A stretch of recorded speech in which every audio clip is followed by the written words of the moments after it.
Boa tarde, né? Ainda boa tarde a todos aí. Tudo bem, Bruno? Bruno aqui do Canal Solar. Tudo bem, Thiago? Ótimo, tudo certo. Maravilha. Uma honra ter vocês aqui participando com a gente aqui desse webinar, né? Agradecer a presença aí de todos aí também, né? Que estão conectados aí a mais um webinar que a gente está promovendo. E essa tarde aí, né? Final de tarde, início de noite, a gente vai falar sobre um tema que o pessoal sempre pergunta para nós aqui, né? Como é que eu tomo a decisão, né? Eu tenho aqui uma planta um pouco maior, né? De médio ou grande porte, né? Tenho a opção de trabalhar com os inversores de forma centralizada e descentralizada, né? Como é que eu tomo a decisão?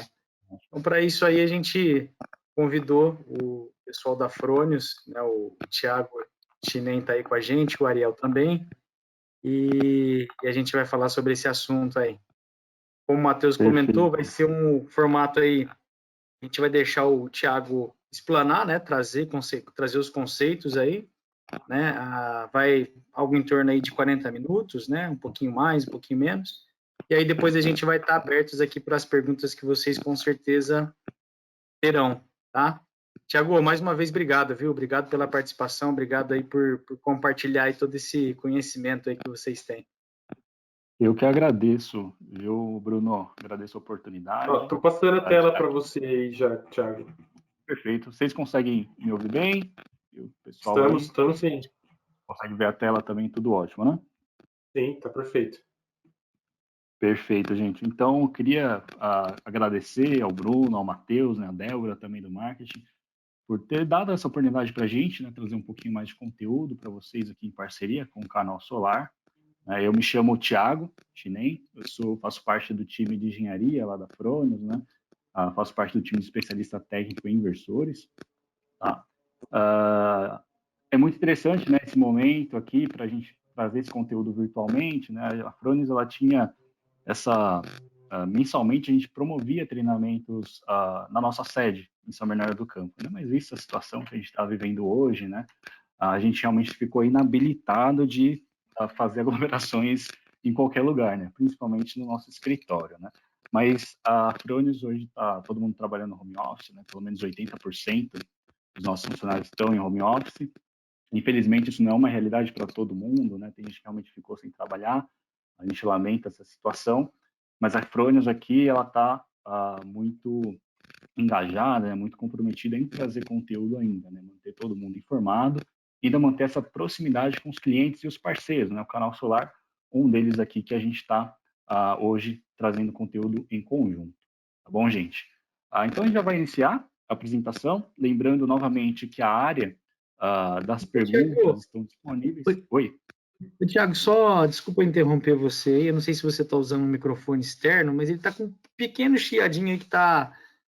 Tá. Eu vou deixar mais próximo aqui da minha fala. Eu estou usando um headset aqui, eu não sei se está dando algum eco, né, ou algum ruído. Tá, mas vou deixar ele mais próximo aqui para tentar ficar melhor. Deu uma melhorada aí. Obrigado. Tá ótimo. Então, gente, lembrando aqui, a gente está aberto a perguntas no chat, né? O Matheus colocou, até mandou uma mensagem aí onde vocês devem realizar as perguntas. Meu colega Ariel também está disponível para para responder essas perguntas, essas dúvidas que vocês tenham durante a apresentação. Tá bom? Como esse aqui é o primeiro webinar que a gente está em conjunto com o Canal Solar, eu acho que é pertinente a gente também trazer algumas informações sobre a Fronius, né, como empresa propriamente dita, né, trazer uma parte institucional para vocês saberem quem que é a empresa, como é a empresa, qual a estrutura dela, quais são os números, para vocês verem que realmente a Fronius é uma empresa muito estruturada, tá? Então, de início, a Fronius ela foi criada, né, foi fundada na Áustria, né, uma empresa austríaca, que foi concebida em 1945 pelo senhor Gunther Fronius, esse velhinho aí, boa pinta que está na foto, né? E o primeiro mercado que a Fronius iniciou as suas operações foi no mercado de carregadores de bateria. Então, nessa data, em 1945, uma data acho que todo mundo deve lembrar, pelo menos de livros de história, né? A data onde teve o fim da Segunda Guerra Mundial, né? E foi nesse cenário pós-guerra que a Fronius iniciou suas operações.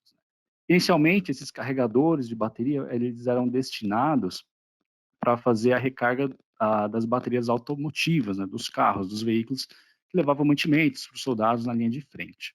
Tá? Então, nesse cenário, fundou-se a Fronius. Tá? A segunda unidade de negócio, né, a unidade de solda, ela foi criada alguns anos depois, né, por volta da década de 50, e por muito tempo foi a unidade de negócio mais reconhecida da Fronius. Então, muito reconhecida pela qualidade, né, pela tecnologia empregada nas suas máquinas de solda. Tá? A unidade de energia solar, né, que nós, acho que a maioria do público hoje aqui, ela foi a última, né, ela foi fundada, essa unidade de negócio, em 1992, e foi uma das pioneiras, né, a Fronius foi uma das pioneiras a trazer inversores fotovoltaicos aí, a comercializar esses equipamentos. Tá? Então, a Fronius sempre trazendo muita inovação para o mercado. Tá? Falando de Brasil, propriamente dito, né, a Fronius ela iniciou suas operações em 2003, muito puxado pelo mercado automobilístico, né, o mercado automobilístico que hoje é o maior cliente da unidade de negócio de solda. Então, através de um contrato, né, com a Volkswagen, né, a Fronius se estabeleceu no ABC Paulista. Então, para quem não sabe, a Volkswagen fica em São Bernardo do Campo, né? E inicialmente a Fronius se estabeleceu nessa região, né, no ABC, mais especificamente em Diadema. Tá? O mercado de solar, ele não veio junto, né? Ele não acompanhou a inauguração aqui do Brasil, né? Mesmo passando 11 anos de mercado da Fronius, né? A gente mal pensava em energia solar nessa época, né? Ela só foi realmente iniciar suas operações com vendas de inversores fotovoltaicos em 2012. Essa data também muito conhecida de todos nós, né? Foi exatamente quando a gente teve o lançamento da regulação normativa da ANEEL, a 482. E a gente teve a regulamentação, a definição de compensação de créditos, enfim. Então, tudo isso permitiu que a gente iniciasse as vendas, né? Foi o momento exato para a gente introduzir no mercado brasileiro os inversores da Fronius, tá bom? Então, hoje, a gente tem 3 unidades de negócio. A gente tem Solar Energy, né, que é responsável pela manufatura e pelas vendas dos inversores fotovoltaicos, mas não só inversores, né? Porque a gente tem outros acessórios que complementam o portfólio, que complementam as funcionalidades desses equipamentos. Tá? A Fronius ela tem feito muitos webinários, né? Se vocês consultarem nas nossas redes sociais, vocês vão ver que semanalmente a gente traz aí no mínimo 3 webinários. Cada um deles a gente traz características dos inversores, né? Outras informações complementares ou informações sobre esses acessórios. Então, fica o convite também para vocês visitarem nossas redes sociais, acompanharem os nossos webinários, né, até mesmo os gravados que ficam no nosso canal do YouTube. Tá? Então, o mercado de Solar Energy, né, a unidade de negócio Solar Energy, a maioria do público aqui hoje veio para assistir essa parte, né, é a mais nova delas. Né? A mais antiga, a Perfect Charging, inicialmente muito voltada para o carregamento de baterias automobilísticas, né, mas hoje ela é muito direcionada para o mercado logístico, né, grandes galpões logísticos que utilizam empilhadeiras elétricas, né, que são baterias realmente de grande porte. A Fronius também tem uma extensa aplicação de características inovadoras, né, nesses produtos também. Recentemente tivemos o lançamento do carregador Selectiva 4.0, mais inteligente, mais eficiente, trabalha com diversos tipos de baterias, né? Nós de Solar Energy não temos tanto contato, né, com as outras unidades de negócio, mas a gente tem sempre essas notícias aí que é sempre bom trazer para todo mundo ter conhecimento. Tá? E por fim, a unidade de negócio que sempre foi uma das mais de mais bom sucesso, né, da Fronius, que é a unidade de solda. É uma das mais antigas também, né, desde 1950, né, da década de 50. Ela vem aí trazendo muita inovação, sendo reconhecida muito pela qualidade, né? E a gente fabrica nessa unidade de negócio máquinas de solda de pequeno porte, né, portáteis, até máquinas de maiores escalas. Tá? E também trabalhamos com a integração das máquinas com robôs, fazendo automatização, enfim. Então, toda uma solução muito completa que essa unidade de negócio traz para as empresas, principalmente para as empresas automobilísticas. Tá? Bom, agora focando no nosso mercado, no mercado solar, a gente traz alguns números. Esses números, vocês podem ver aqui no canto da tela, eles não estão totalmente atualizados, né? Eles são de outubro do ano passado.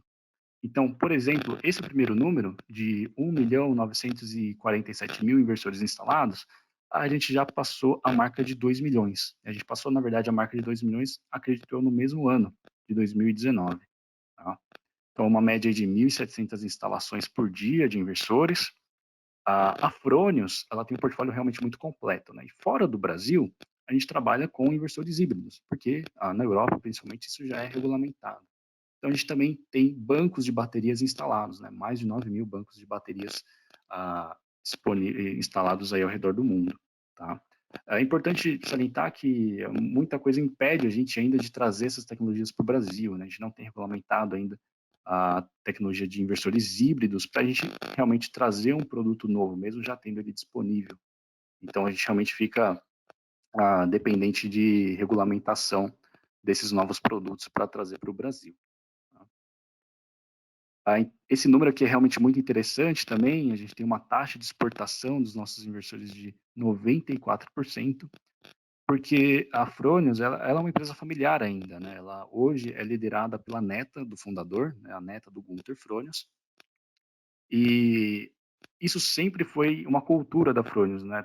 Ter toda a manufatura, todo o projeto sendo concebido na Áustria, né? Sendo uma tecnologia europeia, e também ter a qualidade, o controle de qualidade de processos também dentro de casa, né, sendo dentro da Áustria. Então, todos os inversores hoje que são comercializados saem do mesmo lugar.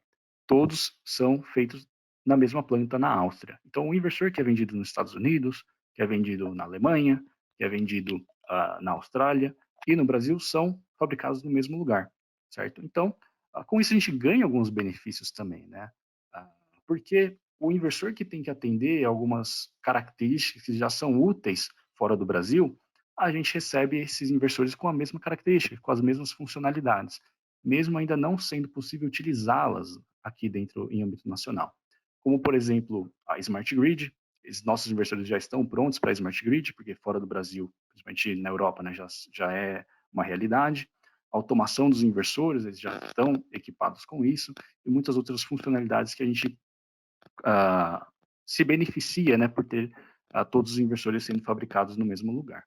Existem, logicamente, né, as variações por conta de regulação de cada mercado, né, por conta de cada projeto, padrão de rede, mas são todos com basicamente a mesma estrutura, tá certo?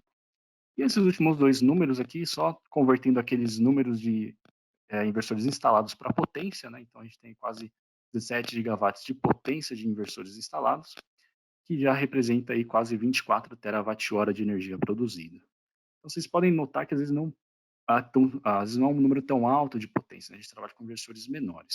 Se a gente vê ano a ano, os nossos números de potência de saída da fábrica está em uma crescente, né? Isso acho que para todo o mercado de geração distribuída, hoje isso passa por esse momento.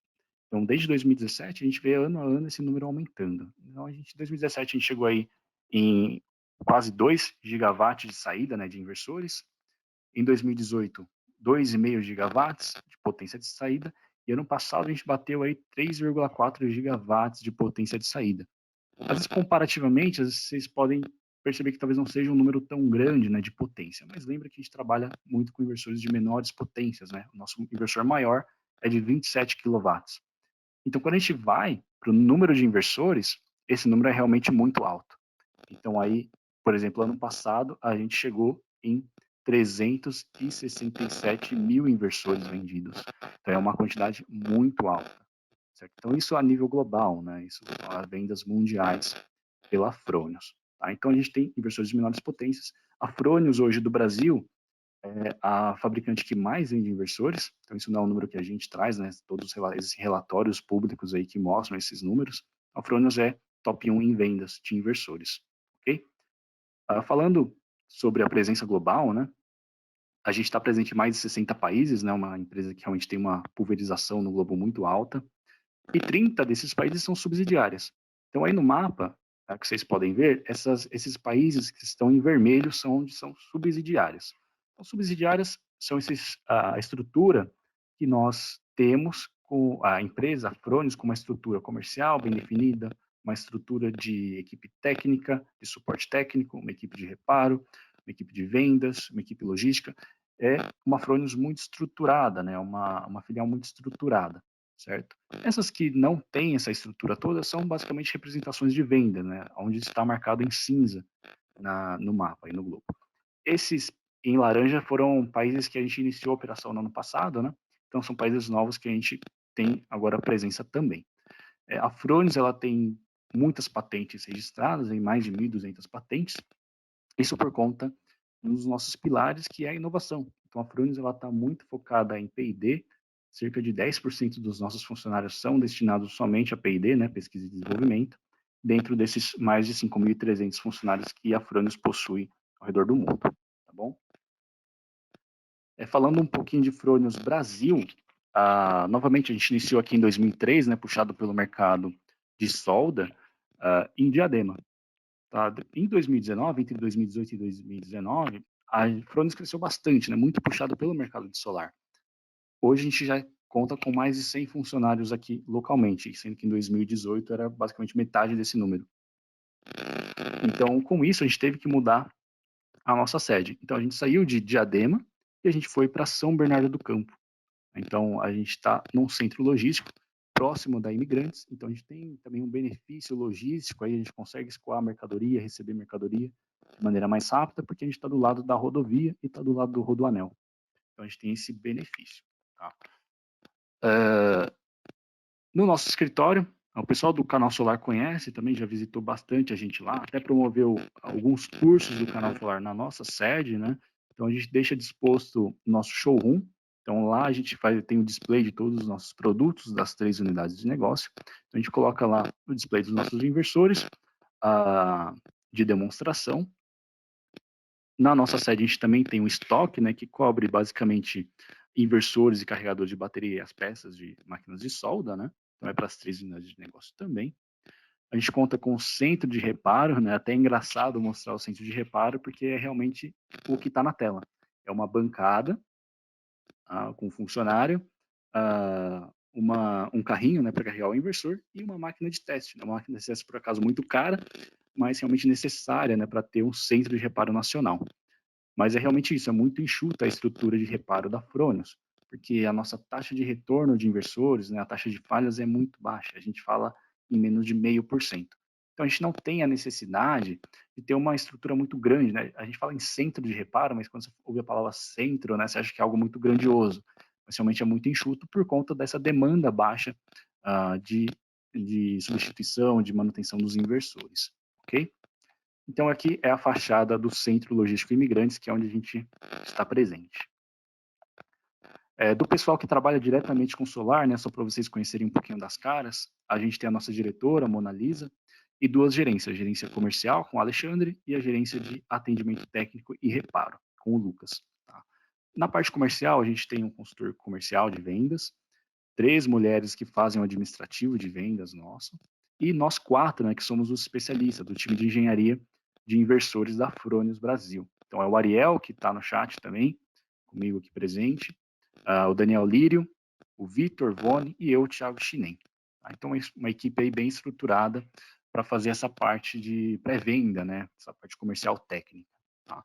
Do lado do TSN, né, que é a parte de atendimento, de suporte técnico nacional, a gente tem um coordenador, o Thiago, 6 rapazes que fazem o atendimento técnico dos inversores, né? Então é uma equipe muito completa, muito bem capacitada, preparada para estar na linha de frente mesmo com os instaladores, para tirar todas as dúvidas que eles tenham. Então, atendimento telefônico, por e-mail, 2 pessoas que formam o administrativo do reparo, né? Recebimento, emissão de nota fiscal, e 3 funcionários do reparo. Então, é uma equipe enxuta para o reparo, né? Lembrando da nossa taxa de retorno muito baixa.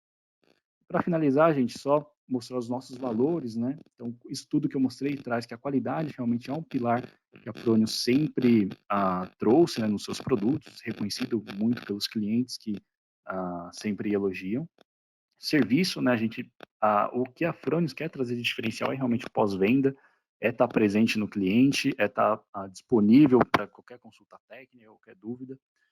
Isso já é reflexo do nosso Centro Nacional de Reparo de Inversores, do nosso time de assistência, nosso time de atendimento técnico, né, com 6 pessoas, e mais, depois eu vou comentar mais para frente, né, uma equipe de uma rede de autorizados para fazer reparo em campo. Então, a Frônios realmente se compromete muito com a questão do serviço e a inovação, que eu também falei para vocês, né? A gente sempre traz o máximo de qualidade, o máximo de funcionalidade e tecnologia para os nossos produtos, tá certo? Bom, antes da gente iniciar propriamente dito o nosso estudo, né, a gente vai falar um pouquinho sobre as topologias de instalação dos inversores, né, para ir para a questão de instalações com a potência um pouquinho mais alta, né, a gente tem que falar um pouquinho dos nossos inversores, ok? Então, hoje a Fronius, ela tem 4 inversores no seu portfólio. Tá? A gente tem o inversor Primo, hoje ele é um inversor que é um campeão de vendas, é o mais vendido hoje no Brasil, de 3 a 8,2 kW. Então, ele tem um range de potência que vai atender muito bem instalações residenciais, instalações comerciais de pequeno porte. Certo? Já é compatível com quase todas as redes brasileiras, porque ele é 220, monofásico ou bifásico. Ok? O Simo Brasil, de 10 a 15, né, foi um projeto concebido para aplicação nacional mesmo, né, porque ele é um pouco de potência maior, né, de 10 a 15, e 220 volts, trifásico. O Simo, tradicional, 12,5 a 20, trifásico 380, e o Eco, que é o objeto de estudo hoje, né, a gente vai utilizar as características desse inversor para desenvolver o estudo das topologias de instalação, certo? A gente fazer essa análise econômica baseada nos valores desse inversor. Né? É o nosso inversor de maior potência, né, de 25 e 27 kW, trifásico 380. Então, hoje, o objeto de estudo, né, são instalações comerciais, né, aquelas que a gente busca ter maiores rentabilidades. Tá? Acredito que muitos de vocês já devem ter tido contato, né, com análise econômica de projetos, né, ter desenvolvido algum projeto fotovoltaico para algum cliente, seja comercial, seja residencial, enfim. Tudo isso vai passar por conceitos básicos, né, da análise econômica que vão justificar o seu projeto fotovoltaico de maneira econômica, tá bom? Então, a gente vai trabalhar muito esses conceitos nesse início para a gente poder justificar as economias de custos que a gente vai ter para conceber um projeto fotovoltaico, tá? De início, gente, esses conceitos que eu vou mostrar para vocês são aplicados a qualquer tipo de análise econômica. Quem já fez algum curso de análise econômica de projetos vai estar familiarizado com as siglas, com as terminologias que a gente usa, ok? Mas a gente explica isso durante a apresentação também, não vai ter problema nenhum. A gente quer trazer mais um conteúdo didático para vocês mesmos do que complicar ainda mais essa apresentação, tá bom? Então, quando a gente fala de sistemas comerciais, né, a gente está buscando, normalmente são sistemas fotovoltaicos de potências maiores, ok? Que a gente busca ter retornos econômicos maiores. A gente está muito preocupado com a venda da energia. Tá? Então, para a gente trabalhar isso, a gente vai analisar alguns conceitos que permeiam, né, a análise econômica. O primeiro deles é, com qualquer tipo de projeto, né, a gente vai sempre buscar ter os menores custos de propriedade. Os custos de propriedade a gente chama de TCO. Né? Quem já conhece análise econômica já viu alguma vez essa sigla, né? É em inglês, infelizmente essas siglas todas vêm em inglês, né? Fica até um pouco chato de falar, mas ela significa Total Cost of Ownership. Então, são os custos totais de propriedade. É basicamente o custo que você vai ter por toda a extensão do empreendimento, né? Por toda a sua vida útil.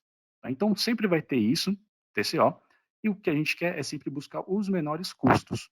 Tá? Com isso, a gente quer ter também, com um projeto fotovoltaico, ou qualquer tipo de projeto econômico, né, comercial, a gente quer ter o maior retorno sobre o investimento que a gente fez. Então, a gente tem lá o nosso investimento inicial e tudo que a gente quer é ter o maior retorno sobre ele. Né? O retorno sobre o investimento é a sigla ROI, né? Também em inglês, né? Return Over Investments. Então, todos eles estão atrelados. Então, se eu tenho menores custos, eu posso ter maior retorno sobre o meu investimento. Ok? Se eu também tenho maior retorno sobre o meu investimento, eu vou conseguir alcançar um outro objetivo, que é ter um payback mais rápido. Ter o meu retorno, o retorno dos meus custos, né, cobrir os meus custos em períodos mais curtos. Certo? Quem trabalha, isso também está para todos os projetos, né, projetos residenciais. Muitas vezes, quando você consulta um cliente novo, ele quer saber em quanto tempo ele vai pagar o projeto dele, vai começar a valer a pena, né, o projeto fotovoltaico na residência dele. Né? Gira em torno de entre 3 e 5 anos, dependendo do projeto. Então, esse é o payback. Payback é o tempo que você demora para cobrir os seus custos iniciais do projeto. Tá? Então, a gente quer ter esse payback mais rápido para que a gente entre na zona de lucratividade mais cedo. para que a gente cubra o mais rápido possível esse custo, para a gente só trabalhar com o lucro. Tá? Então, todo projeto também vai ter isso. E, por fim, a gente sempre vai ter maiores rendimentos, certo? Quando a gente fala de sistemas fotovoltaicos, a gente pode interpretar isso de duas maneiras, certo? Pode ser a maneira econômica, né? O rendimento, questão de maiores margens para o meu projeto, eu tenho um rendimento financeiro maior, né? Uma rentabilidade financeira maior, ou mesmo, especificamente para projetos fotovoltaicos, eu tenho mais um maior rendimento energético. Então, aí a gente trabalha muito o conceito de produtos de qualidade, produtos que vão trazer características que fazem você produzir mais energia, tá?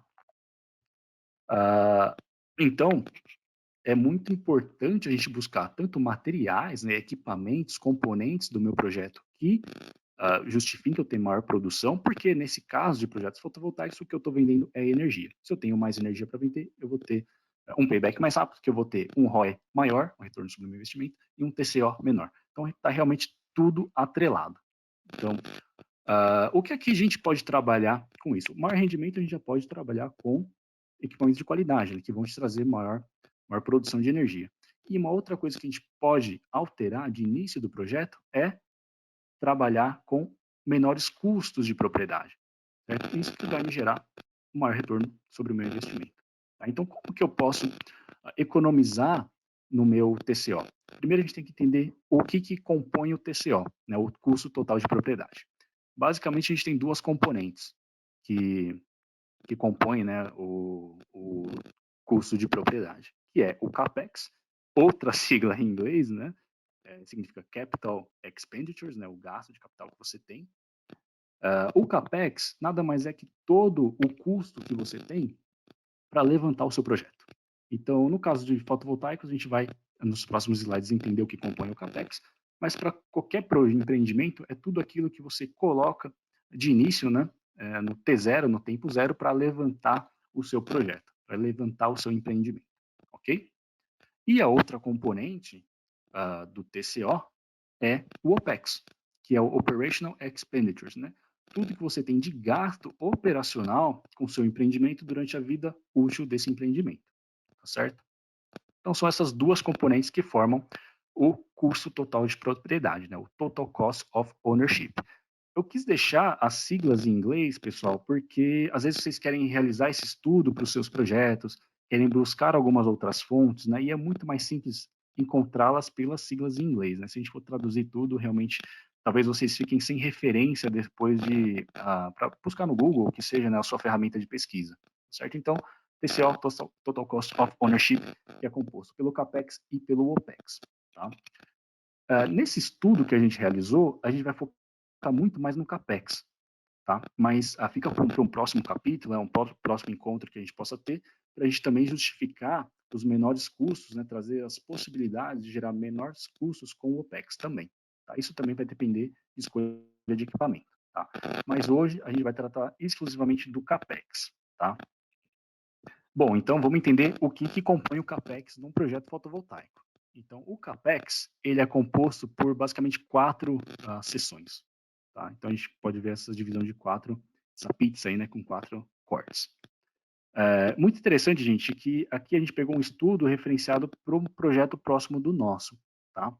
Mas o Canal Solar, eles fizeram um curso deles próprios dentro da sede da Frônios, referente a usinas, em regulação de mercado, e a componente, esse gráfico que eles trouxeram no estudo próprio deles, trouxeram basicamente as mesmas porcentagens. Então, a gente está realmente em linha nesse discurso. Tá?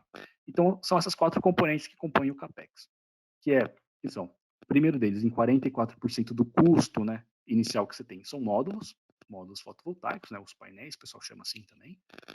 33% BOS, adivinhem, outra sigla em inglês. Tá? O que ela significa é Balance of Systems, que é o balanço do sistema. 14% é referente à mão de obra, né? Uma questão de aplicar a mão de obra para a instalação dos módulos, instalação elétrica, enfim, toda a mão de obra que você implementa no seu projeto. E 9% é inversor. Então, você pode ver que a menor componente de custo do CAPEX é o inversor. Então, ele representa somente essa parcela. E, às vezes, você tentar fazer a sua economia do seu projeto só pelo custo do inversor, talvez não seja uma boa alternativa. Às vezes você trabalhar em outras áreas do seu projeto para trazer economia seja mais viável, seja mais rentável para você, ok? Por quê? Porque basicamente a estrutura e as funcionalidades do seu inversor podem trazer influências de custos e de equipamentos para as outras áreas, principalmente para BOS, que é tudo que está envolvido no seu empreendimento que não é módulo nem inversor. A gente está falando aqui de BOS. O que compõe o BOS? Né? Tem aqui as parcelas de custo de cada um, mas o que compõe? Conexão com a rede, para a gente realizar o padrão, né, de entrega para a concessionária. Aqui entra muito custo de transformadores, né, que a gente está falando de instalações de maior porte. 30% em estruturas, porque a gente não vai colocar os módulos no chão, né, precisa ter estruturas. 21% de cabeamento e conexões e 9% de bandejamento de cabos. Okay? Então, a escolha, o que a gente quer trazer para vocês nesse estudo é que a escolha do seu equipamento, a escolha do seu inversor, pode influenciar diretamente nas componentes do BOS, principalmente na parte de cabeamento. Tá? Então, nessa seção é onde a gente tem o maior potencial de economia. Tá? Então, às vezes você optar por um inversor mais barato, talvez vai trazer custos adicionais para a composição do seu cabeamento, né, para os seus circuitos, ou até mesmo para as outras áreas de estrutura, de manejamento, enfim. Aqui a gente vai analisar só essa componente do BOS, que é o cabeamento, que vai ser variável conforme a topologia de instalação que a gente vai estudar, ok? Então, gente, 9% somente em inversores não justifica comprar pelo menor preço, tá? Porque você vai gastar mais em outras áreas do seu empreendimento, tá certo? Bom, então qual que é a metodologia que a gente, qual que é a vantagem que a gente usa em ter um inversor que seja flexível, né? Então, a economia que a gente pode gerar no balance of systems, né, no balanço do sistema, é através da flexibilidade que a gente tem do nosso sistema. E essa flexibilidade do sistema é referente à instalação do meu inversor. Eu posso instalar meu inversor de duas maneiras quando eu falo de um empreendimento de maior porte, né? Eu posso instalar ele de maneira centralizada, né, a topologia centralizada, onde eu utilizo menores distâncias entre o inversor e o padrão, o ponto de entrega de energia da concessionária. Então, o inversor e o ponto de entrega estão mais próximos. Tá? E a outra topologia é a descentralizada, ou seja, eu tenho menores distâncias entre o meu módulo e o meu inversor. A escolha de cada uma dessas topologias, ela é dada principalmente pelo inversor que você tem, né? Na verdade, você pode trabalhar nessas duas topologias com qualquer inversor, mas você vai ter ganhos caso você utilize um inversor que já tenha a flexibilidade de fábrica para trabalhar assim, que vai gerar menos custos. Por quê? Isso vai influenciar diretamente na quantidade de componentes que você vai utilizar. Aqui a gente refere a string box, principalmente. E também, a cada topologia vai trabalhar com mais cabos de um ou outro tipo. Então, o design do cabo faz um papel muito grande para a composição desse custo. Né? Então, o tipo de cabo que a gente utiliza e a seção do cabo também, porque cada um dos lados, né, CC e CA, são dimensionados de maneira diferente, são cabos diferentes, né, podem ter seções diferentes, e é nessa área, né, nesse contexto que a gente trabalhou esse estudo sobre topologias. Tá? Então, falando dessas topologias, né, de sistemas comerciais, eu trago aqui ilustrativamente, né, como que elas são, como que elas se comportam dentro do sistema, né, dentro de uma instalação fotovoltaica. Então, para ilustrar para vocês, aqui eu tenho a imagem de o esquema, né, de uma instalação centralizada, onde eu tenho meus módulos, eu tenho as minhas conexões, né, a string box, tenho o meu cabeamento que é mais longo, porque por conta da instalação ser centralizada, né, então eu utilizo mais quantidade de cabos de corrente contínua, que são conectados ao meu inversor. Esse meu inversor está muito próximo do meu painel CA, que está próximo do meu ponto de entrega da concessionária com o meu transformador. Ok? Então, essa aqui é a ilustração da topologia centralizada. Tá? Então, eu utilizo mais cabos de corrente contínua nessa situação. Tá? Lembrando, gente, que cabo de corrente contínua são cabos especiais, né? Existem cabos específicos para essa aplicação, A gente vai ver mais para frente qual que é a norma que trata desse tipo de cabo, tá bom? Então, não são cabos que a gente encontra normalmente na nossa loja de material elétrico. E aqui, pessoal, eu tenho a topologia descentralizada. Nesse caso, eu tenho o meu inversor, os meus módulos, e o meu inversor muito próximo dos módulos, né? Aqui na imagem a gente consegue ilustrar que eles normalmente ficam abaixo da estrutura, né, dos módulos. Qual que é a vantagem que eu tenho sobre isso? Aí você me pergunta, mas eu não estou vendo a string box nessa configuração. Realmente, se você não está vendo a string box, porque o inversor da Fronius, o Eco 27 e o 25, eles já possuem string box de corrente contínua integrada na construção do inversor.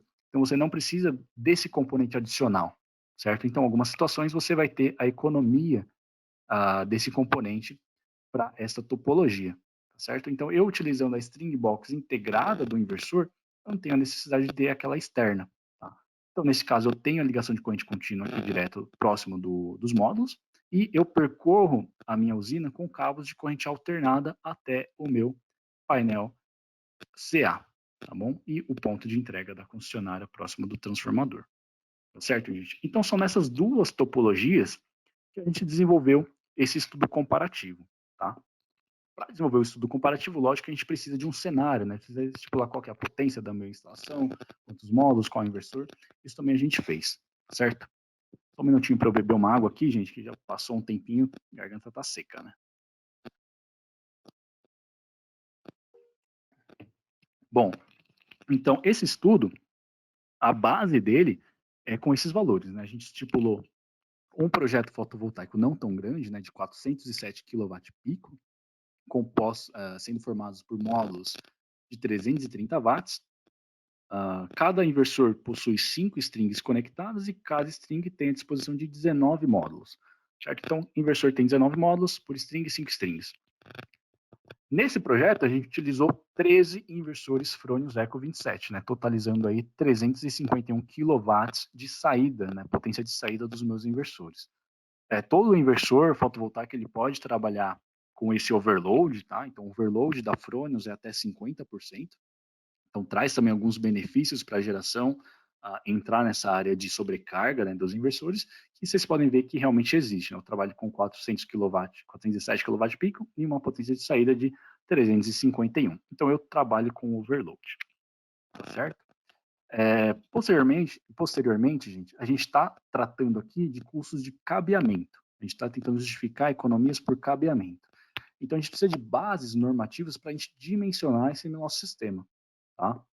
Então, quais são as bases normativas que a gente tem? Basicamente, as normas da ANBR, a Associação Brasileira de Normas Técnicas. Tá? A primeira delas, que a gente vai listar, a mais nova, né, a NBR 16690.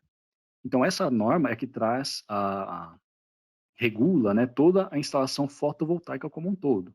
Certo? Então, é hoje a norma de referência para as instalações fotovoltaicas, a gente deve seguir essa norma. Tá? Essa norma ela faz referência às outras duas quando a gente trata de cabos, né, dimensionamento de cabos. A outra, que é a segunda mais nova, né, se eu não me engano, ela foi lançada em 2017, 2016 talvez, é a NBR 16612, né? É a norma referente aos requisitos de desempenho dos cabos para aplicações fotovoltaicas. Então, basicamente, todo cabo que vai trabalhar em corrente contínua tem que cumprir os requisitos dessa norma. Gente, a instalação fotovoltaica ela é muito diferente de instalação da construção civil. Então, a gente realmente não pode utilizar os mesmos cabos. Tá? Então, por isso surgiu essa norma nova, por conta de vários acidentes, vários eventos que ocorreram com a utilização de cabos tradicionais em aplicações fotovoltaicas, tá certo? Então, essa norma aqui traz conceitos novos, requisitos novos que os cabos elétricos devem cumprir, né? Tem que ter condutor estanhado, isolação termofixa, cobertura termofixa, trabalhar uma temperatura mais alta, né? Enfim, são vários requisitos que essa norma traz que vão justificar, vão ser necessários, né, para aplicar um tipo de capeamento específico, tá certo? E por fim, essas duas normas vão chamar a nossa querida NBR 5410, né? Acho que quem aí vem do mercado de elétrica, né, fez faculdade, curso técnico na área de elétrica, já tem essa norma aí de cabeça, né, decorado de tantas vezes que a gente tem que consultar elas, né? Então, a 5410 é a norma Brasileira de Instalações Elétricas de Baixa Tensão, tá certo? Baixa tensão porque a gente está falando aí até 1000 volts, né, de corrente alternada. Então, não passando disso, a gente utiliza a norma 5410, tá certo?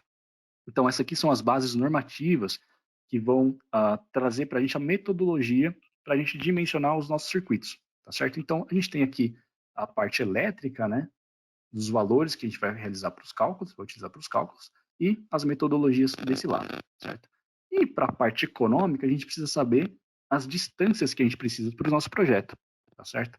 Então, com a ajuda do nosso time lá de técnicos, né, a gente conseguiu montar um sisteminha, um esboço, né, de uma instalação fotovoltaica para a gente poder calcular as distâncias entre os módulos e o nosso padrão, o nosso ponto de entrega da concessionária, tá certo? Então, a gente montou um esbocinho realmente muito simples, né, só para a gente ter, analisar fisicamente, né, o espaço que a gente vai estar trabalhando, tá certo? Então, aqui essas são as bases que a gente utilizou para desenvolver esse estudo. Tá? Bom, a norma 5410, né, a norma brasileira de instalações elétricas de baixa tensão, ela vai trazer para a gente os valores de corrente, de capacidade de corrente, né? Só que também ela traz fatores de correção para essa capacidade de corrente. Por quê?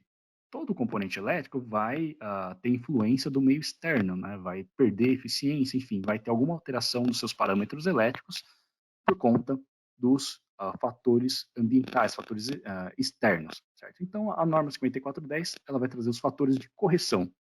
As outras normas, né, a 16690 e 16612, também puxam, né, a 5410 para referenciar esses fatores.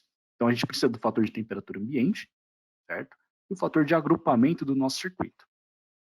Então, para isso, a gente estipulou que o fator vai ser de temperatura ambiente, vai ser aquele para 40 graus Celsius. A gente realmente foi muito, eu diria, muito conservador, né, em colocar somente 40 graus de temperatura ambiente. E baseado naquele esboço nosso, naquele layout de disposição de módulos, a gente chegou que a gente vai precisar de um fator de agrupamento para 7 circuitos em feixe. Então, aqui, quem quiser procurar depois, na 5410, pode buscar esses valores, mas para esse nosso projeto, esses foram os fatores que a gente utilizou. Para o dimensionamento do lado CA, a gente também precisa da disposição em trifólio, né? A gente colocou aqui a disposição, o layout, né, da configuração dos cabos é em trifólio, ou seja, as 3 fases, uma junta com a outra, né, uma encostando na outra. Okay? Com isso tudo, a gente chega na capacidade de corrente, a gente consegue determinar qual a bitola de cabo que a gente precisa. A 16690 vai tratar dos cabos fotovoltaicos. Então, aqui ela vai trazer o método de instalação, né, do cabo de corrente contínua, que no nosso caso é ao ar livre, e a instalação de cabos unipolares justapostos. O que é isso? A fase positiva e a fase negativa, né, o polo positivo e o negativo estão um junto com o outro. Então, se eles estiverem separados, é uma outra capacidade de corrente, certo? Como eu falei, essa norma, ela trouxe requisitos diferentes para os cabeamentos, né, por conta da aplicação fotovoltaica. Um dos requisitos que foi estipulado é que os cabos, conforme essa norma, eles devem operar também uma temperatura mais alta. Né? Todos os cabeamentos que a gente vê para a construção civil ou eram 70 graus no condutor ou eram 90 graus. A gente tem na 5410 essas duas tabelas. Para 16690, existe uma outra tabela que é para capacidade de corrente a 120 graus Celsius. Né? O condutor a 120 graus Celsius. Por isso, esses cabos são especiais. Tá? No entanto, a 16690 também traz o valor para 90 graus, que é uma situação comum também de utilização. E foi o valor que a gente utilizou para obter a nossa capacidade de corrente. Tá bom, gente? Então, o que eu apresento para vocês aqui até agora foi a metodologia, né? Para vocês entenderem qual foi o passo a passo para a gente chegar nos resultados, certo? Além disso, né, para a gente ter a nossa análise econômica para cada situação, a gente teve que colocar algumas premissas, né, por conta dos custos associados às instalações. Primeiro, lembrando, gente, a gente está só falando de custo de cabeamento e string box, certo? A gente não fala de custo de módulo, custo de inversor, custo do transformador, nem nada disso. É só a seção de cabo e string box, certo? Então, a primeira premissa que a gente adotou foi que a gente não considerou os componentes que são comuns a todas essas topologias. Por exemplo, os cabos que fazem a conexão entre os módulos. Então, como a gente precisa necessariamente ter esses cabos em todas as configurações, a gente não considerou essa componente no custo. nem mesmo a componente do painel CA até o transformador, até o ponto de entrega, porque a gente precisa estar conectado obrigatoriamente a esses componentes. Então, como elas estão presentes em todas as situações, a gente não considerou nos custos, certo? Então, a partir daí, a gente conseguiu ter uma base sólida, né, uma base de estudo comum entre todas as situações para a gente realizar a análise de cada uma das topologias, tá certo? Então, gente, os resultados que a gente obteve, né, para esse cenário original, o cenário original que eu mostrei para vocês, né, aquela disposição dos módulos e do painel CA, ela chegou para a gente, né, uma medida de 50 e 45 metros de distância média, né, entre os módulos e o painel CA, tá certo? Então, essa distância aqui que a gente utilizou nesse estudo original, tá? Pelo dimensionamento do sistema centralizado, eu utilizo mais cabos de corrente contínua. A gente obteve 25 milímetros quadrados de resultado para a seção do cabo, né, para a bitola do cabo. E para o lado CA, que a gente consome mais, né, com a topologia descentralizada, a gente chegou numa medida de 16 milímetros quadrados. Então, logo de início, você já vê que a medida, né, a seção do cabo é maior para o sistema centralizado, certo? Porque a diferença de um cabo para outro, né, fora as tecnologias que são empregadas, de requisitos de desempenho, de 25 para 16, a gente está só falando em quantidade de cobre.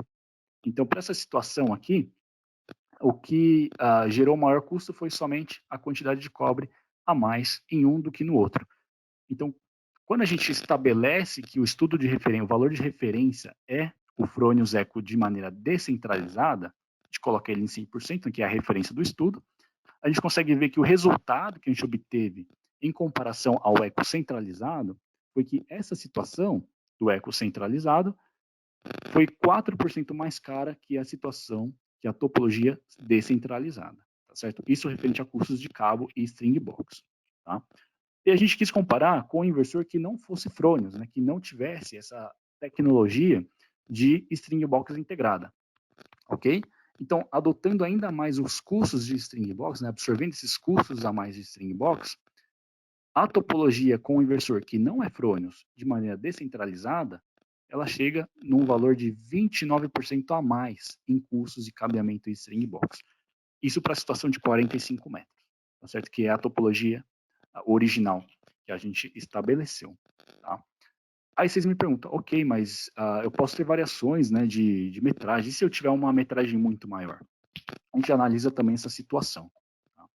Então, para 80 metros, e quase dobrando, né, a distância que a gente trabalhou originalmente, a bitola dos cabos não mudou. Então, para o centralizado, eu ainda mantive 25 milímetros quadrados, e para o descentralizado, 16 milímetros quadrados.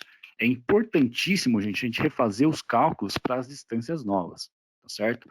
Porque um dos métodos, né, de dimensionamento que a 16690 estabelece, e a 5410 também, é o método por queda de tensão, tá? Para uma medida média nossa de 80 metros, na original a gente estava trabalhando entre 20 e 60 metros, e a queda de tensão não justificou alterar a bitola, tá? Nessa nova situação, com 80 metros médios, trabalhando de 60 até 100 metros, mais ou menos, a gente também não alterou. A queda de tensão não foi significativa para ter um aumento na bitola do cabo. Então, a gente manteve esse mesmo dimensionamento para 80 metros também. Se a gente chegasse, por exemplo, a 150 metros médios, a gente provavelmente já aumentaria uma bitola em cada um dos cabos, tá? Então, seria um custo um pouquinho maior ainda, tá bom? Então, para essa situação nova, onde a minha distância média entre os módulos e o padrão, o ponto de entrega da concessionária é 80 metros, a situação já se inverteu, né? Eu coloquei novamente o Fronius Eco descentralizado como referência, né, em 100%, e a diferença para o centralizado foi que eu posso ter uma economia de 9% nessa situação.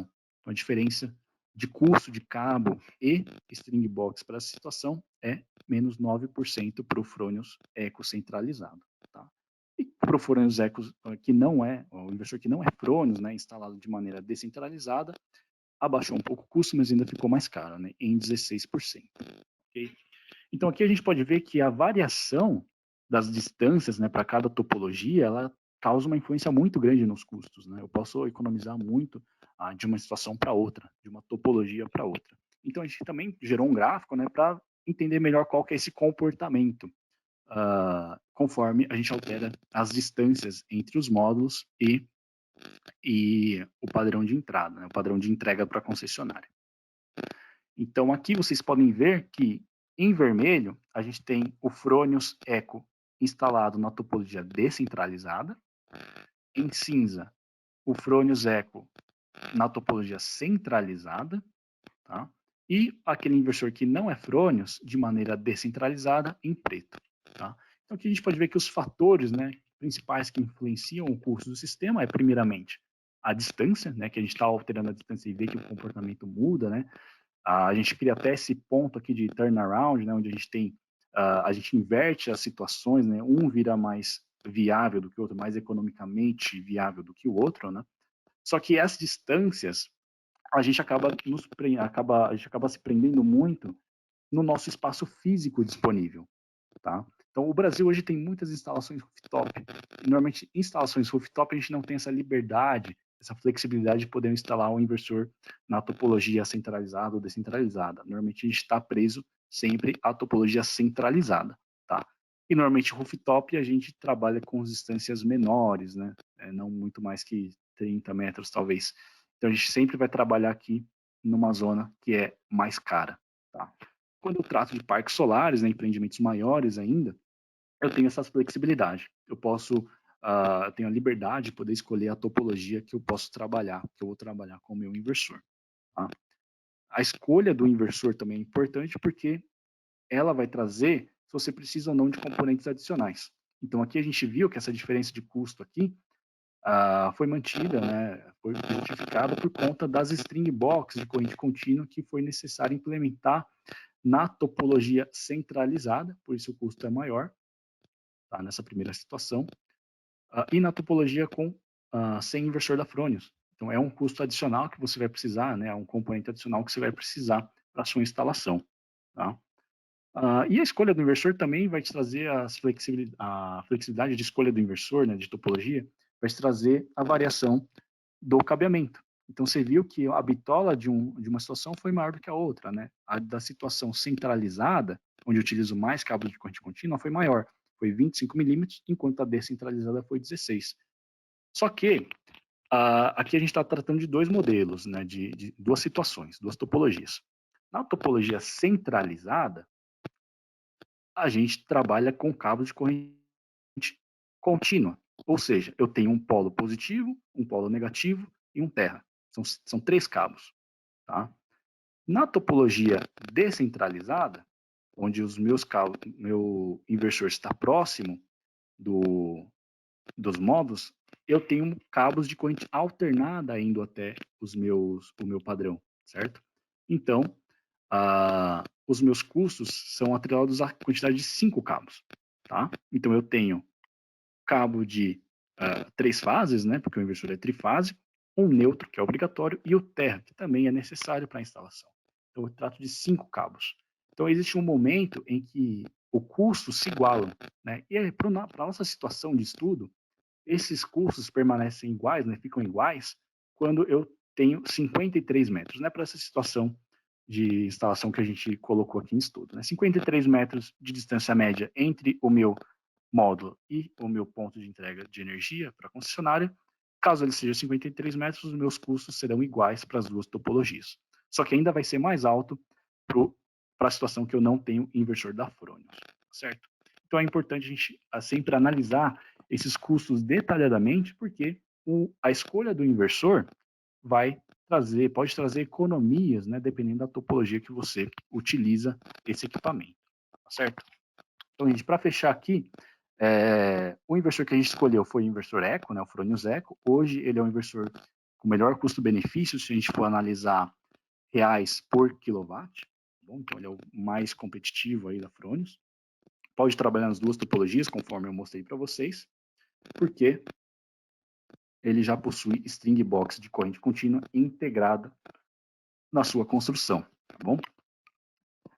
Ele possui versão full, versão light, isso é referente ao monitoramento. A gente vai entrar muito, né, nessas justificativas técnicas aqui, porque isso Thiago, talvez... já adiantando uma pergunta, só para aproveitar esse slide, né, já adiantando uma pergunta sobre qual que é a diferença aí dos inversores CIMO e CIMO-BR, né? Qual que é a diferença aí dos BRs? Aproveitei só o slide.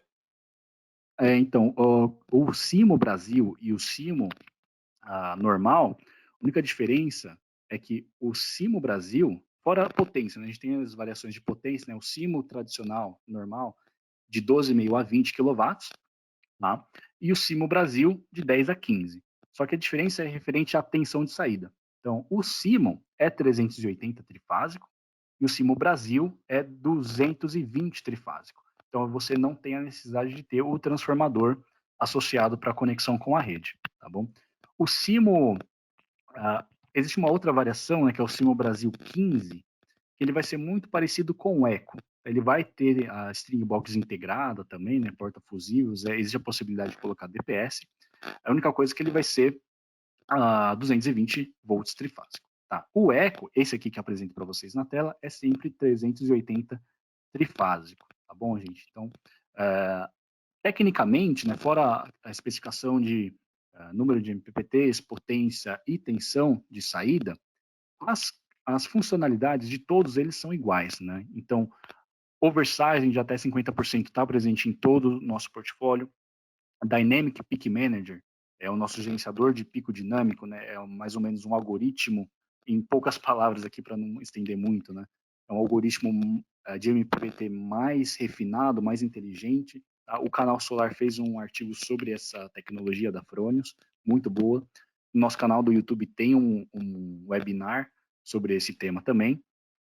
Todos os nossos inversores possuem ventilação ativa, certo? Quando a gente for tratar sobre os custos operacionais, esse cara aqui, a ventilação ativa, vai fazer um papel muito importante para reduzir os custos operacionais, tá bom? E os inversores CIMO Brasil, CIMO e ECO possuem grau de proteção IP66, né? Referente à proteção contra poeira e presença de água. Tá? O inversor primo é IP65, ok? Mostrando para vocês aqui como que é internamente, né, a string box integrada dos inversores CIMO, ou desculpa, inversores Fronius Eco, né? A gente tem um DPS, certo? Porta-fusíveis e a seccionadora, que é o que compõe uma string box. Então, a gente consegue utilizar essa configuração para as topologias descentralizadas, certo? Economizando esse custo de string box, tá bom? Só para finalizar agora, mostrar para vocês exemplos, né, de instalações, porque normalmente quando a gente fala de instalações com maiores potências, com inversor eco, né, o pessoal fica meio receoso, fala, mas vou precisar de muito mais equipamento, né? A quantidade, o número de inversores vai ser maior, então talvez não seja tão atrativo. Existem alguns benefícios, sim, atrelados a ter uma quantidade maior de inversores, né, por causa da redundância, né? Você vai ter uma redundância maior do seu sistema, então, talvez se um falhar, você não perde toda a sua geração, certo? Esse é um dos pontos. Mas a gente trouxe alguns exemplos de instalações, né, que possuem potências maiores com inversores Fronius Eco, tá certo? O primeiro, são duas instalações só que a gente pegou, só para ser realmente muito rápido, né? A primeira delas no Brasil mesmo, né, instalação no Ceará, com 1 mega, instalação aí com realmente quase o dobro, né, mais que o dobro do nosso estudo de caso, em rooftop.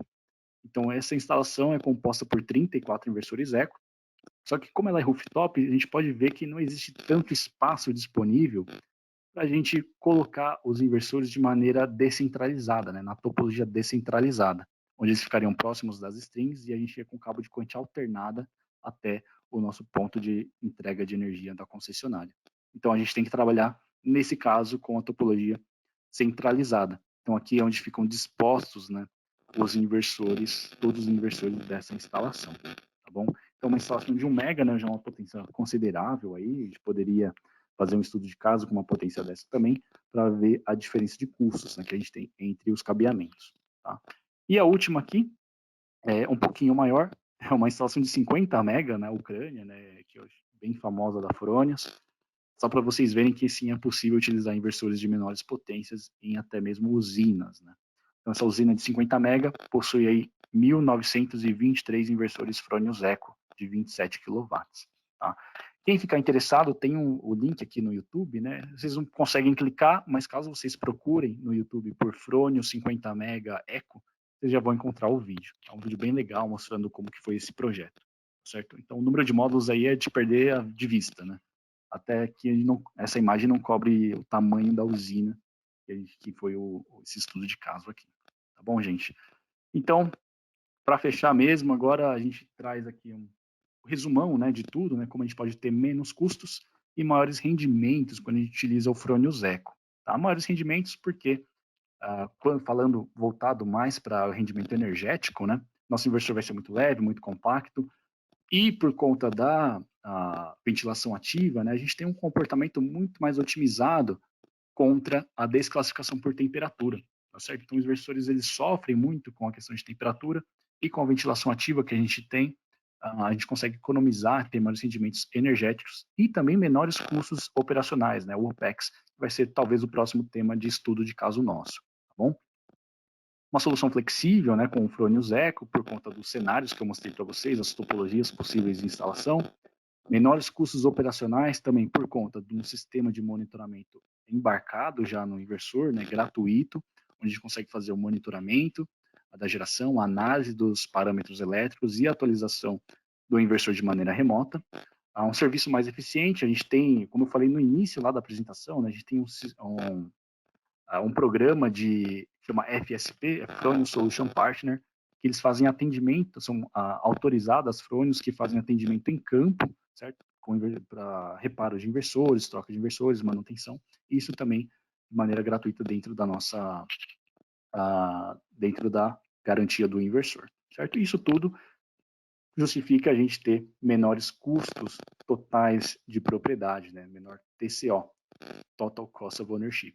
Então, a gente vai ter um projeto de um inversor mais otimizado, né? Vai ter uma confiabilidade maior, vai falhar menos vezes, e o custo de manutenção mais baixo, tá certo? E também, justificando pela flexibilidade, né, de topologias que a gente pode trabalhar, a gente também consegue gerar economias através daquele Balance of Systems, né, que eu mostrei para vocês. Tá bom, pessoal?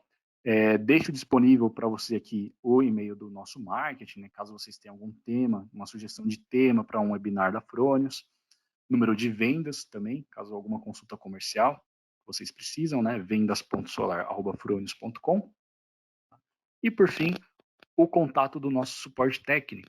Tá bom? Quem já trabalha com Fronius e tal, e quer ter contato com o suporte, tem alguma dúvida, pode mandar um e-mail para o suporte.solar@fronius.com ou ligar no número disponível aí na tela de vocês, né? O final 3817. Tá certo, gente?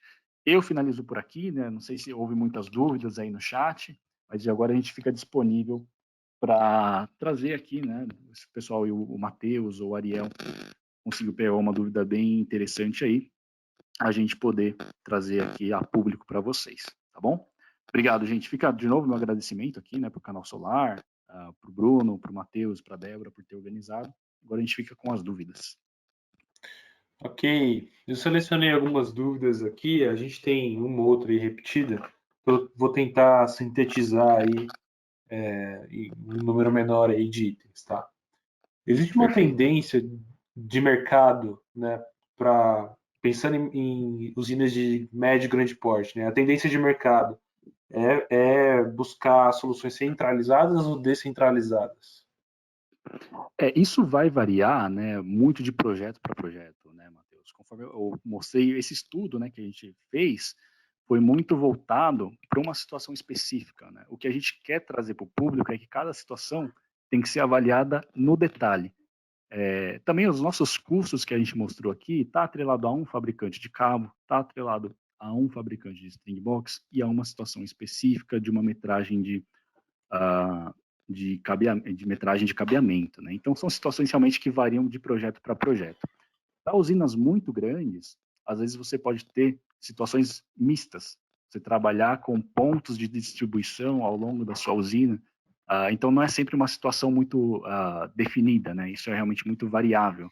Então, depende muito da topologia de instalação dos equipamentos que você utiliza. Então, realmente não existe uma resposta concreta, né? Para validar isso, né? Para trazer, para justificar essa pergunta. Mas isso vai variar muito, né? De projeto para projeto. Legal. Outra pergunta bem recorrente aqui, vou ler aqui. Já vi integradores que não gostam de instalar inversor com string box externa embaixo do mesmo, visto o receio de problemas de incêndio na string, poder progredir para o inversor e assim por diante. Com a integração desses componentes no mesmo módulo, né, embaixo ali do inversor, né, não gera desconfiança dos integradores? Isso realmente é um problema que a gente encontra muito, né? A questão de incêndios por conta de string box, né? É um sistema de proteção, né? Mas se mal dimensionado realmente pode causar esse tipo de situação. A gente da Fronius acredita que a utilização desse componente integral ao inversor seja uma situação ainda mais segura, certo? Porque todos os inversores, eles têm que ser homologados, passam por uma série de testes, né?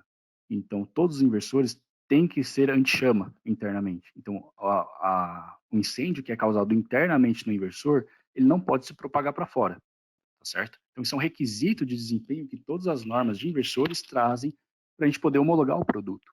Então, caso você trabalhe com uma string box embaixo dos módulos, próximo dos módulos, né, e ela venha a falhar, uma string box externa, né, você não vai estar protegido, porque as string box não têm essa proteção anti-chama. Já os inversores possuem. Então, isso é um método a mais de segurança que você pode implementar na sua instalação por conta desses requisitos normativos da construção do inversor, tá certo? Então, realmente, a gente já viu muitas situações, né, o pessoal do reparo já teve casos, né, muitos casos referente a incêndio nas instalações, e a gente consegue notar quando é um incêndio dentro do inversor ou fora, porque o que está dentro do inversor vai ficar confinado lá dentro, e o que está fora vai queimar a carcaça. E normalmente esses incêndios por fora é atrelado ao mau dimensionamento da proteção, né, da string box, ok? Vou até dar o meu palpite, Thiago, se me permite, mas Por a minha favor. visão também aqui, né, pelos estudos aqui que a gente faz, os artigos técnicos, a gente sabe que a maioria dos incêndios se dá por arco fotovoltaico em conexões mal apertadas ou mal feitas, né?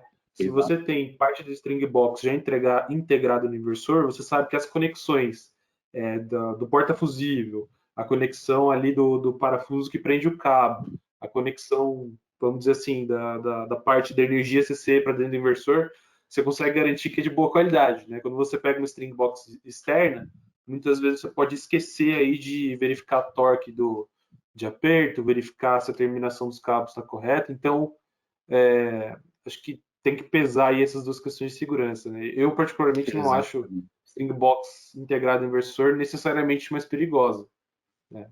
Existe essa vantagem na integração. Exatamente. Na própria placa, quando você faz a instalação, né, nos bornes, já vem escrito direto no borne qual que é o torque que você tem que aplicar de aperto, né, na corrente contínua, nos bornes totais de conexão com o inversor, né? A gente sabe que a corrente contínua é realmente muito perigosa, né? Arco voltaico, ou você tem um sobreaperto ou subaperto, né, pode gerar esse problema, mas muito bem pontuado, viu, Matheus? Ok. Tem mais uma pergunta. Quando você utiliza a configuração centralizada, você leva o cabo terra até as estruturas das placas? Aqui, continuando a pergunta, na necessidade de você colocar hastes de terra próximas às mesas de fixação, eu diria mais, né? Acho que a gente pode resumir essa pergunta para se os sistemas de aterramento têm que estar interligados, né? Acho que captura aí um pouco a ideia dessa pergunta. Ah, sim. Nessa situação que a gente colocou o estudo, né, a gente não entrou nesse mérito das hastes de aterramento, porque isso tem que ser comum para todo o sistema. Certo? Qualquer situação você vai ter que ter um sistema de aterramento apropriado. Tá? Mas até mesmo para trazer um convite, né, a gente vai ter um webinar somente falando sobre sistemas de aterramento, né, que é um tema que é muito discutido, né, muito questionado para a gente, né, como realizar o aterramento. E hoje, sabe, cada um faz de um jeito, né, interliga o aterramento CC com CA, enfim. Nessa situação, a gente não chegou nesse mérito, né? A gente não tem esse posicionamento, porque isso vai caber de projetista para projetista.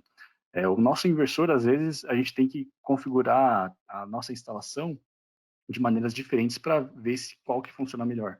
Às vezes gera um status, é gerado um status no inversor referente ao terra, né, associado a algum problema que você tenha com terra.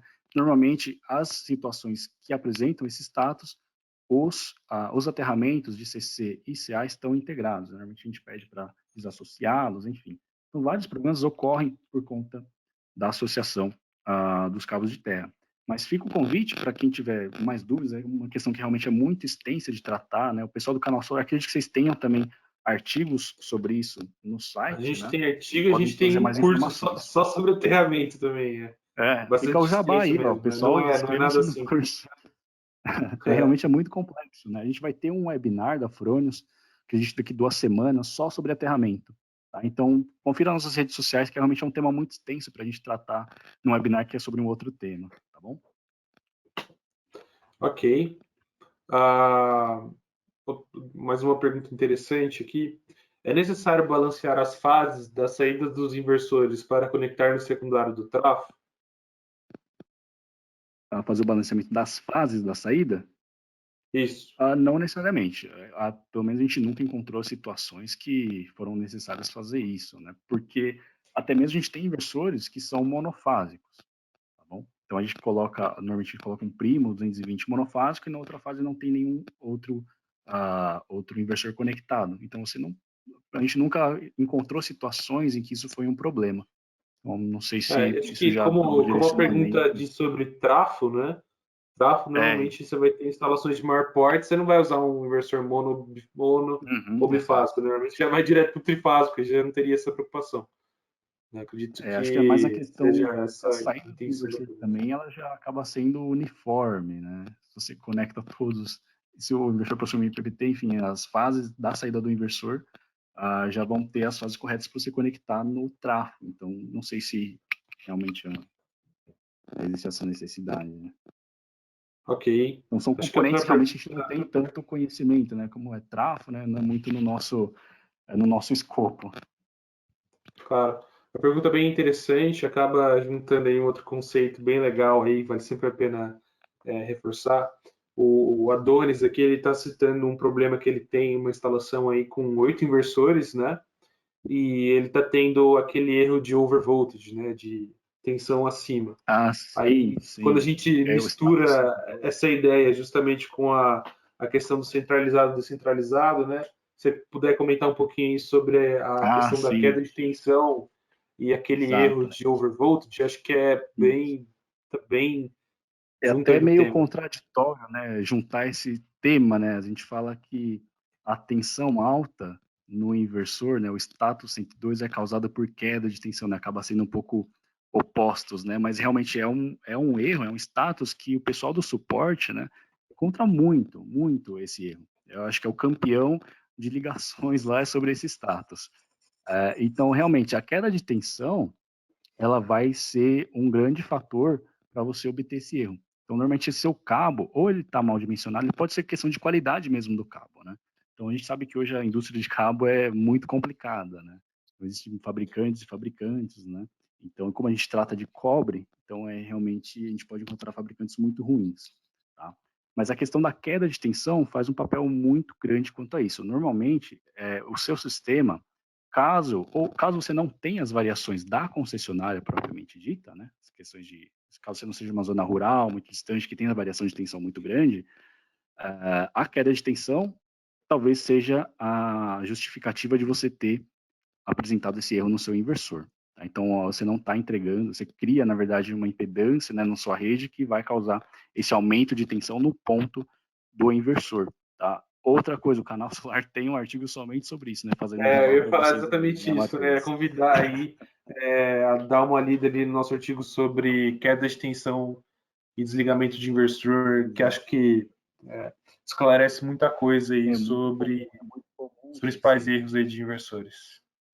Exato. E complementando, né, às vezes o pessoal do suporte, né, se encontra nessa situação de falar que o dimensionamento foi errado e o pessoal às vezes se sentiu ofendido mesmo, né? Então, ou falar que você tem que trocar todo o cabeamento da sua parte CA para você ter a sua instalação com mais qualidade, né? Realmente é um custo muito alto por conta de um dimensionamento que talvez foi feito de maneira errada. Então, realmente tomem Normalmente, cuidado com essa situação, porque realmente traz um defeito, né, na sua instalação que é perigoso, né? Você não vai ter o total funcionalidade, a total geração do seu sistema fotovoltaico. O que é comum é, normalmente, o instalador, ali, o projetista, leva em conta a corrente, né, para fazer o dimensionamento do cabo, mas esquece do critério da queda de tensão, né? Por isso que Exato, tem né? A que dar uma norma, estudada aí. exatamente. Interessante. A 16690 traz até 4 pontos, né? Que é o método dos mínimos, que é o comum, né? Que a 5410 também traz, né? A capacidade de corrente e a queda de tensão. A segunda é por conta das proteções, né? A gente não entrou nesse mérito. Mas realmente, gente, utilizem a norma a rigor. Então, façam o dimensionamento por todos os métodos que são apresentados, tá certo? Até vou entrar aqui na discussão também aqui que a gente costuma receber bastante cases como esse, né? E muitas vezes até o dimensionamento, o subdimensionamento, né?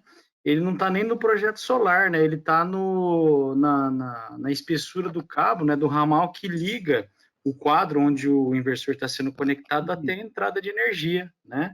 Porque ali é um grande resistor também.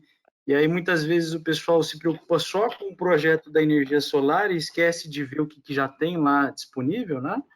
E aí, muitas vezes, tem um cabinho lá, às vezes, na espessura do cabo, né, que vai carregar, que vai levar do quadro até a entrada, é menor do que o projetista utilizou, né, para conectar o inversor até o quadro. Então, é um ponto aí também para o pessoal aí observar, né, geralmente o problema está aí. Exatamente, né? Sempre revisar o seu circuito como um todo, né? Não só a instalação nova. A que já existe Exato. também é importantíssimo a gente revisar. Bom, acho que a gente acabou respondendo grande parte das perguntas. Vou convidar mais uma vez aí a turma aí que assistiu a dar uma olhada nos artigos técnicos ali do Canal Solar, bastantes assuntos que a gente viu na apresentação hoje do Thiago estão em formas de artigo também, então quem quiser aprofundar aí, ler um pouco mais. Esse webinar vai ficar disponível no YouTube, então em breve vocês vão encontrar ali no canal do YouTube do Canal Solar e também no nosso site. Não só esse webinar, mas como todos os outros webinars passados. Tá? Bom, para terminar, a gente está com uma série de promoções aí no mês de maio, tá? Para os nossos cursos. Temos promoção aí de cursos individuais até 30% de desconto e promoção para pacotes de curso com até 50% de desconto. Então, quem tiver interesse em capacitação, aproveitar aí esse momento de quarentena, né? Não podemos muito sair de casa, não está dando para fazer instalação, vamos aproveitar aí para se capacitar. Tiago, Bruno, vocês querem falar mais alguma coisa? Só realmente agradecer o Canal Solar, né, pela oportunidade de a gente trazer um pouquinho mais de informação aí para o pessoal, para os instaladores, agradecer a parceria, né, e realmente deixar aí o meu agradecimento para todo mundo, fiquem seguros, né, muito obrigado aí pela presença de todos vocês. Não, Obrigado. então, só um último recado também, viu, Matheus? Além do vídeo, né, que vai ficar gravado lá no nosso canal do YouTube, a gente vai ter um artigo escrito também, produzido aqui pelo Thiago, sobre esse assunto, né? Então, para quem gosta também não só do vídeo, do conteúdo sonoro e visual, né? A gente vai ter também um texto aí que vocês podem acessar, tá?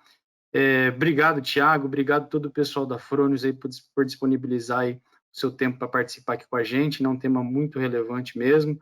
O Ariel também, que ficou de stand-by aí, acabou não entrando, mas também agradecer a presença de todos vocês, né? A gente faz esses webinários, né, de forma a trazer esses conhecimentos para vocês, né, importantes aí para vocês aplicarem nos projetos e continuem conectados aí, né? E como o Thiago falou, se protejam, né? Mantenham aí saudáveis, né? Que a gente precisa se preparar aí para a retomada aí, para retomar a gente precisa que todo mundo esteja aí bem, né? Uma boa noite aí para todos vocês aí, um grande abraço. Boa noite, tchau, tchau. Obrigado, boa noite.